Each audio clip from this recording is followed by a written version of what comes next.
حضرت امام رازی سایت کریمہ کے تحت لکھتے ہیں کہ جب بچہ شکم مادر میں ہوتا ہے تو وہ 3 پردوں میں ہوتا ہے، ایک جھلی کا پردہ، ایک رحم مادر کا پردہ اور ایک پیٹ کا پردہ۔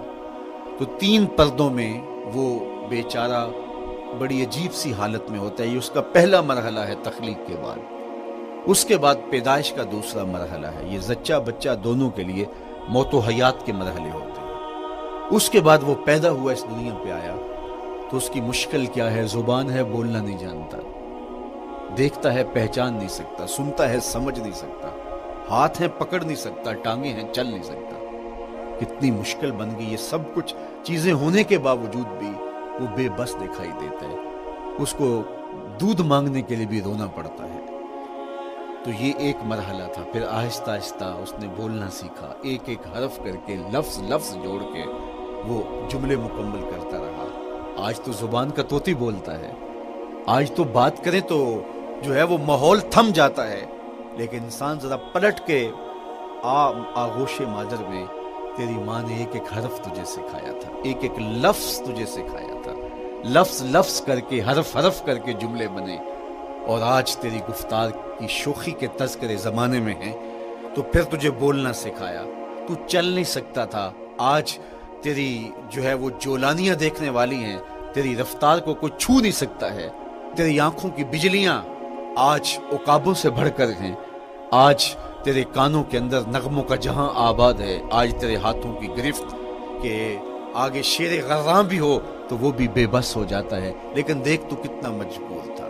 اچھا چلو وہاں سے آگے آئے، پھر زندگی کو سیکھنا پڑتا ہے، آداب سیکھنے پڑتے ہیں، کس سے کیا بات کرنی ہے سیکھنا پڑتا ہے، آگے بڑھے، جوانی کی دہلیز پہ پہنچے۔ جوانی انسان کی زندگی کا باقپن ہوتا ہے، عروج ہوتا ہے، اللہ اکبر، لیکن جوانی کو تقدس معاب رکھ کے منزل تک پہنچانا یہ سب سے مشکل مرحلہ ہوتا ہے، چونکہ جذبات بے قابو ہیں، خواہشیں آوارہ ہیں، اور تا حد نظر نظارے ہی نظارے جو دل کو کھینچتے ہیں۔ اب اپنے تقدس کو جو شخص محفوظ رکھے، کائنات میں سب سے قیمتی جوہر حضرت انسان کا اس کی عصمت کا جوہر ہے، اور سب سے حسین چہرہ وہ ہے جو جنسی کالک سے اپنے آپ کو بچا لے۔ تو جوانی ہو، باقپن ہو، اور پھر اپنی خواہشات کو بے قابو نہ ہونے دیا جائے، سب سے مشکل مرحلہ پوری زندگی میں یہ آتا ہے۔ کسی نے کہا تھا کتاب زیست کا ایک اور باب بیت گیا، شباب بیت گیا، ایک عذاب بیت گیا۔ تو شباب کا ختم ہونا اور اس کو خیریت سے منزل تک پہنچنا، یہ کتنا بڑا مشکل مرحلہ ہوتا ہے، جس کا جوانی میں باطن کا چہرہ مسخ ہو جاتا ہے اور جنسی کالک سے جو چہرہ آلودہ ہو جاتا ہے، اس کا عفت کا دامن داغدار ہو جاتا ہے۔ تو اس لیے وہ چہرہ تاباں ہے، وہ چہرہ روشن ہے، وہ چہرہ منور ہے جو اپنے آپ کو کالک نہیں لگنے دیتا اور اپنی عصمت کی حفاظت کرتا ہے۔ میرے حضور نے بھی ارشاد فرمایا، سبعۃ یظلھم اللہ تعالی فی ظلہ یوم لا ظل الا ظلہ، 7 اشخاص ایسے ہیں قیامت کے دن جب کوئی سایہ نہیں ہوگا، اللہ ان کو اپنے عرش کا سایہ عطا کرے گا۔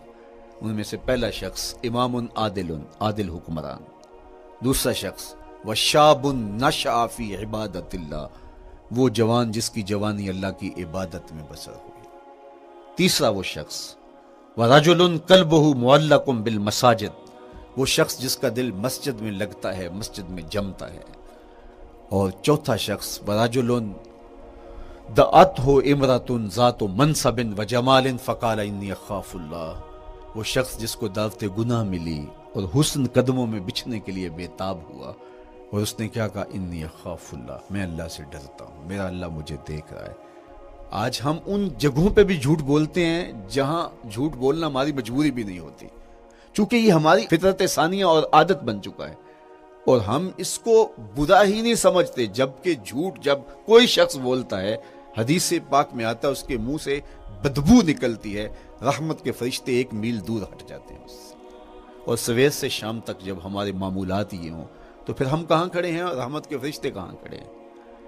تو حضور علیہ الصلوۃ والسلام کی سنت کا اتباع حضور کی محبت کی دلیل ہوگی۔ امام قرطبی نے لکھا ہے، اللہ کی محبت کا کوئی دعویٰ کرے تو کیا دلیل ہوگی کہ یہ واقعی محب الہی ہے؟ تو کہا اللہ سے محبت کا دعویٰ کرنے والے کے لیے دلیل یہ ہے کہ وہ قرآن سے پیار کرے. قرآن سے پیار اور قرآن سے محبت کی دلیل یہ ہے کہ حضور کا پیار سینے میں رکھے. حضور سے محبت کی دلیل یہ ہے کہ سنت رسول سے پیار کرنے والا ہو, اور سنت رسول سے پیار کرنے کی دلیل یہ ہے کہ بدعات سے اجتناب کرنے والا ہو. ہر وہ طریقہ جو میرے حضور نے نہیں دیا اس کو اختیار نہ کرے, اس طریقے کو اختیار کرے جو حضور علیہ الصلوۃ والسلام کا عطا کرتا ہے. تیسری بات, عقل الحلال.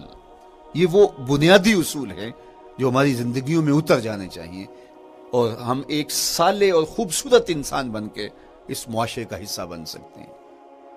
عقل حلال زندگی میں شامل ہو تو زندگی کو جمال نصیب ہوتا ہے, اور باطن اور ظاہر کو طمانینت نصیب ہوتی ہے. اگر رزق پاک نہیں ہے تو آپ کعبے بھی جائیں تو وہاں بھی آپ محروم پلٹیں گے. میرے حضور علیہ الصلوۃ والسلام نے فرمایا ایک بندہ لمبا سفر کر کے گیا, اشعث اغبر کے لفظ ہیں, اس کے بال بکھرے ہوئے ہیں, سفر کی گرد پڑی ہوئی ہے, اور لباس بھی پھٹا ہوا ہے, شکستہ حالت, پراگندہ صورت, اور کھڑا ہے کعبۃ اللہ کے سامنے. یمد یدیہ, دونوں ہاتھ لمبے کر کر کے دعا مانگ رہا ہے, اور کیا کہتا ہے, اے اللہ ومطعمہ حرام ومشربہ حرام وملبسہ حرام وغذی بالحرام. فرمایا اس کا کھانا حرام کا ہے, اس کا پینا حرام کا ہے, اس نے جو لباس پہنا وہ حرام کا ہے. میرے حضور فرماتے ہیں بتاؤ اس کی دعا کیسے قبول ہوگی؟ اب لمبا سفر کاٹ کے حرم کعبہ میں پہنچے, غلاف کو پکڑ پکڑ کے دعائیں کر رہا ہے, لمبے لمبے ہاتھ کر کے دعائیں مانگ رہا ہے, ملتزم سے لپٹا ہوا ہے, حتیم میں سجدہ ریز ہو کے رو رو کے دعائیں مانگ رہا ہے, لیکن دعا قبول نہیں ہوتی. کیوں؟ اس لیے کہ اس کے پیٹ میں لقمہ حرام کا ہے, اس کے بدن پہ لباس حرام کا ہے. تو اسلام نے جتنا زور حلال کمانے, حلال کھانے اور حلال اختیار کرنے پر دیا ہے, تو ایک مومن اگر اسلام کے مبادیات سے بھی آگاہ ہو تو اس کی تو زندگی کے اندر جو ہے وہ حرام گھس ہی نہیں سکتا ہے, بلکہ وہ مشکوک سے بھی اجتناب کرے. چوتھی چیز, کف الاذی. اپنے آپ کو ایسا بناؤ کہ تمہارے وجود سے کسی کو ضرر اور تکلیف نہ پہنچے. ہمارا اسلام تو ہمیں یہ بتاتا ہے کہ تم پیاز یا لہسن کھا کے مسجد میں نہ جاؤ کہ تمہارے منہ سے جو سمیل آتی ہے اس سے کسی کو تکلیف نہ پہنچے. تو یہ اسلام کی دی ہوئی تعلیمات ہیں کہ مسجد میں بھی جانا ہے تو اپنے آپ کو دیکھو کہ تمہاری حالت کیا ہے, تمہاری وجہ سے کسی کو تکلیف نہ پہنچے. تمہارے رویے اتنے خوبصورت ہوں, تمہارے ہمسائے بتائیں کہ یہ واقعی مسلمان ہے. مسلمان کی تعریف کی گئی, المسلم من سلم المسلمون من لسانہ و یدہ. مسلمان کون ہے؟ جس کے ہاتھ سے, جس کی زبان سے دوسرا مسلمان بھائی محفوظ ہے, تو وہ مسلمان ہے. اللہ اکبر. ہم یہ جو کہتے ہیں السلام علیکم, اس کو کہتے ہیں تحیت المسلم, مسلمان کا تحیت. تو اس میں اس کے معنی پہ غور کریں تو ہم اس کو ضمانت دے رہے ہوتے ہیں, السلام علیکم, تیرے اوپر سلامتی ہو. تو ہم اپنی جانب سے اسے ضمانت دیتے ہیں, میرے بھائی میری طرف سے تیری عزت, تیری جان, تیری آبرو سلامت ہے, اب میری جانب سے تو پریشان نہیں ہونا, میں تجھے سلامتی کی ضمانت دیتا ہوں. اور وہ آگے سے کیا کہتا ہے, وعلیکم السلام. میرے بھائی پھر میری جانب سے بھی تیرا سب کچھ محفوظ ہے. اگر سلام کا مفہوم اچھی طرح ہماری روحوں میں اتر جائے تو پھر ایسا ہو نہیں سکتا کہ ہم جس کو السلام علیکم کہہ دیں پھر اس سے ہم دھوکہ کریں, یا اس کی آبرو پہ حملہ آور ہوں, یا اس کے مال پہ حملہ آور ہوں جب السلام علیکم کہہ دیا. چونکہ جو ہمیں لفظ بولنے کے لیے کہا گئے ہیں اس کے پیچھے فلسفہ لفظ ہوگا. یہ پھول ہیں, ان کو دیکھ کر سبحان اللہ کہنے کا کہا گیا ہے. پہاڑوں کو دیکھ کے اللہ اکبر کہنے کا کہا گیا ہے. پہاڑوں کو دیکھ کے سبحان اللہ کہہ دیں اور پھولوں کو دیکھ کے اللہ اکبر کہہ دیں, ایسا کیوں نہیں کہہ دیتے؟ لیکن نہیں, اس لیے کہ جب پہاڑوں کو دیکھتے ہیں تو دل میں ان کی ہیبت پیدا ہوتی ہے. اتنے بڑے پہاڑ, سمندر کو دیکھتے ہیں تو اس کی ہیبت پیدا ہوتی ہے. اتنا بڑا سمندر تا حد نظر پھیلا ہوا, تو جب اس کی بڑائی پیدا ہونے لگتی ہے تو فوراً پلٹایا گیا اللہ کی بڑائی کی طرف اور کہا بول اللہ اکبر, یہ نہیں میرا اللہ بڑا ہے. اور پھول کو جب دیکھا تو اس کی لطافت کی طرف الجھنے لگے, کتنا خوبصورت ہے, درزوں میں کیسے خوشبو بسی ہوئی ہے, کیسے رنگ ہیں, کیسے جمال ہیں. اللہ اکبر. وہ کیا کسی نے کہا تھا نا کہ درزوں کی لطافت میں خوشبو نے اماں پائی, گل چیرنے والے نے کس شان سے چیرا ہے. تو کیا کمال ہے یار, کیا پتیاں ہیں, کیا رنگ ہے، کیا خوبصورتی ہے، کیا لطافت ہے، الجھنے لگے، کہا بول سبحان اللہ، یہ کیا ہے، جس نے رنگ بھرے ہیں وہ پاک ہے۔ تو تیرا دل الجھ نہ جائے، تو جو ہم بولتے ہیں لفظ جہاں بھی بولتے ہیں اس کے پیچھے ایک فلسفہ ہوتا ہے۔ السلام علیکم یہ تحیۃ المسلم ہے، جب ہم کسی کو کہتے ہیں السلام علیکم تو اس کو ہم نے ضمانت دے دی، بس بات ختم، اب جو ہے وہ میری جانب سے تو محفوظ ہے۔ لیکن ہم سلام بھی لے رہے ہوں گے اور ہاتھ بھی کاٹ رہے ہوں گے اور اس کی جیب بھی کاٹ رہے ہوں گے، پھر سلام نہیں لیا، ہم نے منافقت کی ہے۔ تو کف الاذی چوتھی